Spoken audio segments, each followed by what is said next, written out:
All right, today we're going to be looking at 3 remote jobs for seniors over 60, and the pay is around $5,000 a month. And by the end of this video, I'm going to show you exactly how you can take what you've already done in your career and translate it into keywords for your resume that might give you a better chance at landing one of these roles. But first, let's start with the highest paying role on our list, and that is a compliance analyst. Now, basically, a compliance analyst is a designated verifier. So you'll be looking at company documents, their internal processes, and their transactions, and you're going to make sure that everything lines up with federal and state regulations. That's really the job. High focus, independent work.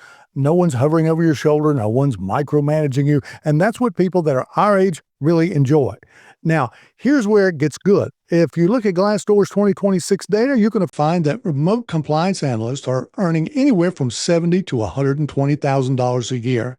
Perfect for that person who is always reading the fine print, the one who catches the thing that everybody else misses. So if you've ever managed contracts, or you've sat on a board, or you've navigated a complicated HOA, well, you already think like a compliance analyst. So you know when something's off, and that instinct is worth real money in this specific field. So to find jobs like this, you'll need to head over to Indeed or LinkedIn and search specifically for Healthcare Compliance Analyst Remote or HR Compliance Analyst Remote, and then head over to Flex Jobs and bookmark that site. Now, FlexJob is great. They vet every single listing, so you're not wading through all the junk. Now, healthcare compliance alone has over 6,000 open remote positions on LinkedIn right now. All right, so I'm going to be straight with you on this. This is quiet, isolated work, and I mean genuinely isolated. I'm talking about 4 to 6 hours a day reading pretty dense regulatory documents on a screen. And here's something a lot of people just don't talk about enough, and that this can be visually demanding work. So you're going to be staring at small print regulations for hours at a stretch. So if you struggle with eye strain, or if you just need to get up and move around, every 20 minutes or so to stay sharp, well, this just might not be the best fit for you. But if you're the kind of person who can really lock in and then dig deep and actually enjoy that kind of focused, independent work, well, this is your sweet spot. All right, 1 down, 2 to go. Okay, next is payroll specialist. Now, first things first, and I need you to hear this, this is not a math job, okay? So a lot of people think that it is, but here's the truth, the software does all the math. What you do is just to verify. So you have to collect the timesheets, you have to confirm the hours are logged in correctly in the system, you have to make sure that the tax withholdings look right, and you've got to ensure that every single paycheck goes out accurately and on time. So basically, your job is just to make sure that the process is followed, that the deadlines are met, and that everything's kept confidential. That's really the whole job in a nutshell. Now, according to ZipRecruiter's 2026 data, payroll specialists are earning between $52,000 and $72,500 a year. Entry level starts around $47,000 a year. And here's something worth knowing. Adding a certification like an FPC, the Fundamental Payroll Certification, can bump that number up pretty quickly, and getting that certification is really designed specifically for people who are coming into that field, so it's very achievable. Now, here's what they're really hiring for. It's reliability and discretion. So if you know your way around platforms like ADP or Workday or Paychex, well, great, that's a plus. But honestly, most companies will most likely train you on their own specific system, but what they can't train is the mindset, and that's where you've got a serious edge on a lot of other people. Now, this one is for the person who simply does not miss deadlines, the one who kept the books for a small family business or managed accounts payable back in the day, or just balanced their own checkbook for 40 years without an overdraft, okay? So listen, payroll is the one thing that a company absolutely cannot mess up on. When they see a resume from someone over 60 for this role, they don't think old. What they think is safe, and safe is exactly what they need. So I'd suggest that you check out Robert Half, Intuit, ADP, and Paychex directly for jobs like this. They post remote payroll openings on a fairly regular basis.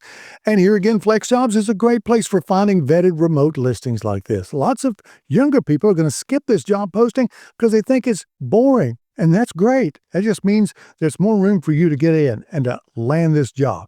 But now, here's what you need to know before you go in. Payroll deadlines are sacred, like I said, so if it runs on Friday, Friday is a non-negotiable, no exceptions, no matter what else is happening in the week, in your life, or in the world. That role means that you have to access sensitive data, salary data too. Everyone's compensation, you know about it. and that information has to stay with you, period. Now, for most people over 60, that's just called being a professional, but it's worth knowing up front so there are no surprises. Okay, 2 down, 1 left to go. All right, here's the third position, an underwriter's job. Now, an underwriter's job is really to decide whether an insurance company should take on a new client. So, as an assistant underwriter, which is most likely what your entry point would be, you're supporting that decision.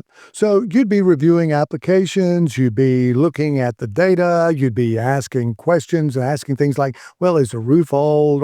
Is the property in a flood zone? Have they filed 2 or 3 claims in the past 2 years? So you're basically a professional at judging risk. Now, this is very structured work and it's very logical and it's pretty methodical too. Assistant underwriter roles often start somewhere between $46,000 to $59,000 a year, and if you stick with it for 2 or 3 years, well, you can move all the way up to a full-time underwriter role, and now you'll be looking at $64,000 to $100,000 a year. Now, the top earners in specialized areas are clearing $120,000 a year, so this isn't a dead-end starting point, it's a launch pad for you. Now, for this job, you're going to need to have sound judgment and you'll need to be an analytical thinker too. So that's really the core of it. Some companies will mention a property and casualty insurance license, but here's the best part. A lot of them will even pay for you getting that license during your onboarding. Now, why would they even do that? Because they know exactly what they're getting when they hire someone with real life experience behind them, people in our age group. Now, here's something else worth knowing, too. Hiring managers insurance don't want a blank slate trainee. What they were looking for really is a situational judgment, and that's not just a buzzword. It's a professional term for decades of patterns that you've seen, the risks that you've navigated, and the intuition that you've built that a computer, that AI, that a rookie just cannot replace. So you can start by searching for underwriting trainee remote on LinkedIn and Indeed. Companies like State Farm, The Hartford, Zurich, CNA Insurance, and Mass Mutual. Now, you're also going to see jobs like this popping up fairly frequently, and there's also WAHPE.com, Work at Home Vintage Employees. So write that one down. WAHPE.com was literally built to connect experienced professionals over 50 with insurance and financial service companies. That platform was made for people in our age group. Now, I'm going to be straight with you here. The first 90 days of this job are going to require some real mental effort. So you're going to run into industry-specific language, new software systems, and processes that you've never seen before. So there's a sizable learning curve. I'm not going to sugarcoat that.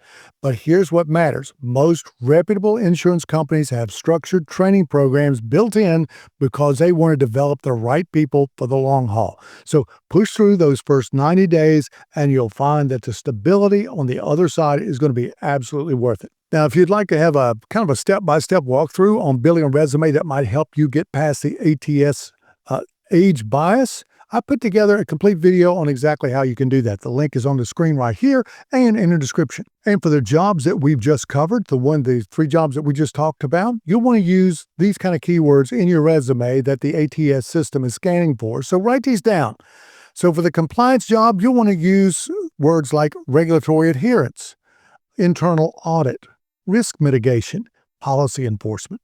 And for the underwriting position, make sure that you have words like this on your resume: liability assessment, loss prevention, strategic decision support. And for the payroll job, you'll want to use words like data integrity, confidentiality protocols, disbursement accuracy, vendor management. Those are the kind of words that an ATS system is scanning for. Now, your experience is gold. Just be sure to check out this video on work from home jobs for 50 plus, no age limits, and real money. I'll see you over there.